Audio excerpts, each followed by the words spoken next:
বিসমিল্লাহির রহমানির রহিম। আসসালামু আলাইকুম। সলিউশন বাই বনসারের পক্ষ থেকে ধারাবাহিক সমাধানে নতুন আরেকটি ভিডিও তোমাদের স্বাগত। আজকে আমরা নবম দশম শ্রেণী উচ্চতর গণিতের ত্রিকোণমিতি 8.1 এর 8 নং প্রশ্নটির সমাধান করব। তাহলে চলো কথা না বাড়িয়ে আমরা মূল ক্লাসে চলে যাই। আমাদের 8 নং প্রশ্নে কি বলা হয়েছে? পৃথিবীর ব্যাসার্ধ 6440 কিলোমিটার। টেকনাফ ও তেতুলিয়া পৃথিবীর কেন্দ্রে 10 ডিগ্রি 6 মিনিট 3 সেকেন্ড কোণ উৎপন্ন করে। টেকনাফ ও তেতুলিয়ার মধ্যবর্তী কোণ নির্ণয় করো। তাহলে আমাদের 7 নং প্রশ্নটা ঠিক একই রকমই ছিল। আমরা এইখানে দুইটি স্থানের দূরত্ব নির্ণয় করেছিলাম।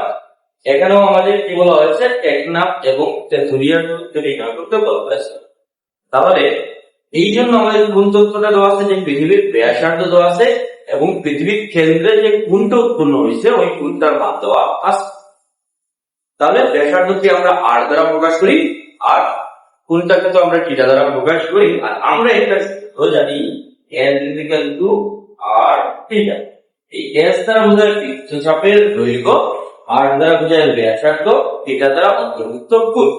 এখন যেহেতু পৃথিবী গোলাকার এবং পৃথিবী ভূমিকা বা পৃথিবীতে আমরা বা পৃথিবীর বিভিন্ন দেশগুলা পৃথিবীর একদম বিশ্ব অবস্থিত অর্থাৎ পরিধি বরাবর অবস্থিত, তাই পৃথিবীর দুইটি জায়গার দূরত্বকে আমরা বৃত্তচাপের সাথে তুলনা করতে পারি।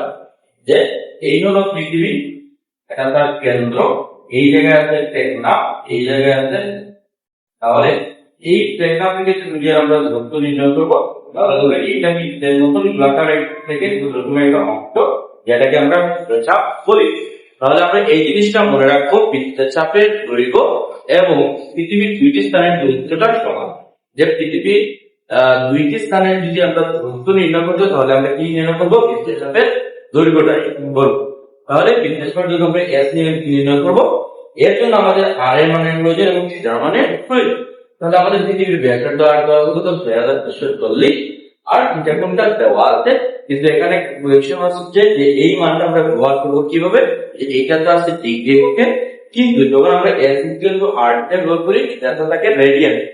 তাই আমাদের প্রথম কাজ হবে, যখনই দুইটি স্থানের দূরত্ব নির্ণয় করার কথা বলা হবে, আমাদের প্রথম কাজটা হবে কি?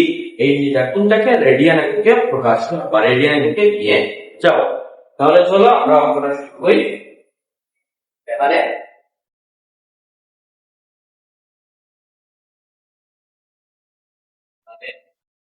পৃথিবীর ব্যাসার্ধ আর সমান 6440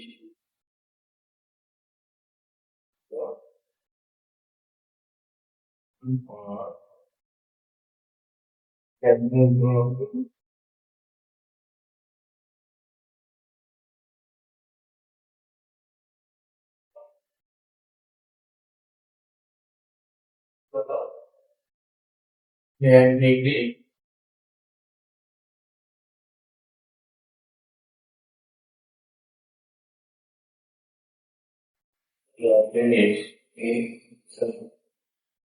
তাহলে আমাদের যদি ডিগ্রিটাকে রেডিয়ানের মধ্যে প্রকাশ করতে প্রথমে কি করতে হয়? যে এইখানে যে মিনিট আর সেকেন্ড গুলো আছে ওইগুলাকে আগে ডিগ্রিতে নিয়ে টোটাল কত ডিগ্রি আছে সবগুলাকে ডিগ্রি এককে প্রকাশ করতে হয়, তারপর আমাদের রেডিয়ান এককে হয়। তাহলে আমরা ডিগ্রি এককে প্রকাশ করবো কিভাবে? 10 ডিগ্রি আছে, এটাতে কোনো সমস্যা নাই। এই মিনিটটাকে ডিগ্রিতে নিব এবং মিনিটকে যখনই আমরা ডিগ্রিতে নিব আমাদের কি করতে হবে? 60 দ্বারা ডিভাইড করতে হবে।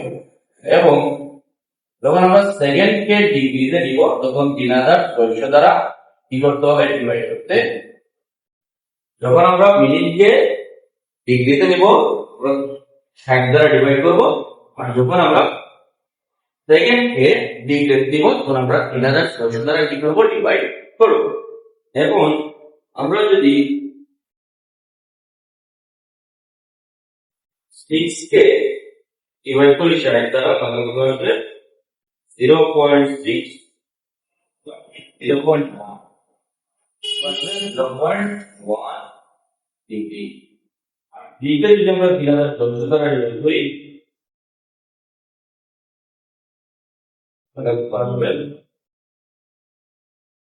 8.83 10 to the power minus 4.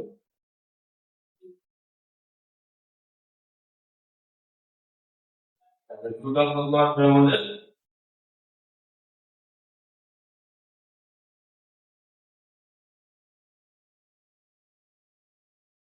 10.1008। এখন আমাদের সম্পূর্ণ কোণটাকে ডিগ্রিতে প্রকাশ করা হয়ে গেল। এখন আমরা কি করবো, এখন আমাদের করতে হবে রেডিয়ানে। রেডিয়ান আমরা কিভাবে নিব, ডিগ্রিটাকে যদি আমাদের রেডিয়ানে নিতে হয় তাহলে আমাদের 5/180 দ্বারা কি করতে হবে, যখন আমাদের ডিগ্রিটাকে রেডিয়ানে প্রকাশ করার কথা আসবে তখন আমরা কি করবো, 5/180 দ্বারা গুণ করবো। এক্ষেত্রে পাই মানটা কত হবে, 3.1416 থাকবে 80। তাহলে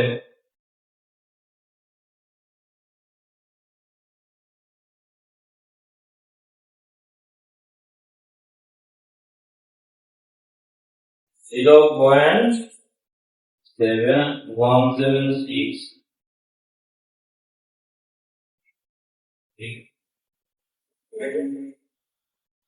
এই আমাদের কোনটাকে রেডিয়ানে প্রকাশ করা হয়ে গেল। এখন আমরা যেটাকে দৈর্ঘ্য বা কি বলবো, এটা থেকে ক্লিয়ার দূরত্ব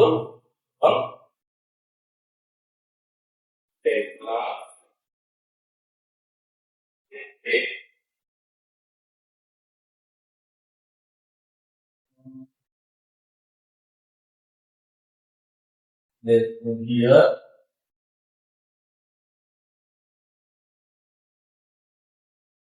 S into R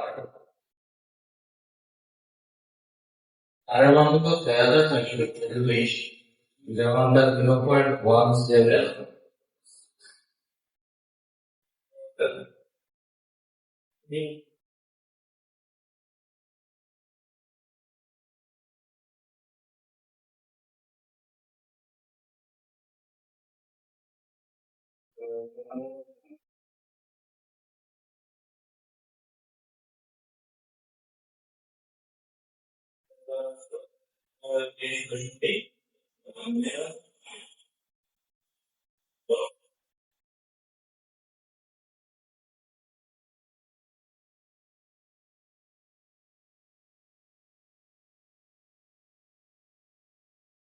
তাহলে আমাদের টেলিগ্রাফ থেকে যে পিরিয়ড দূরত্বটা কত আসলো, 1135 এই টেলিগ্রাফ 2 অপটিক, সেটাই আমাদের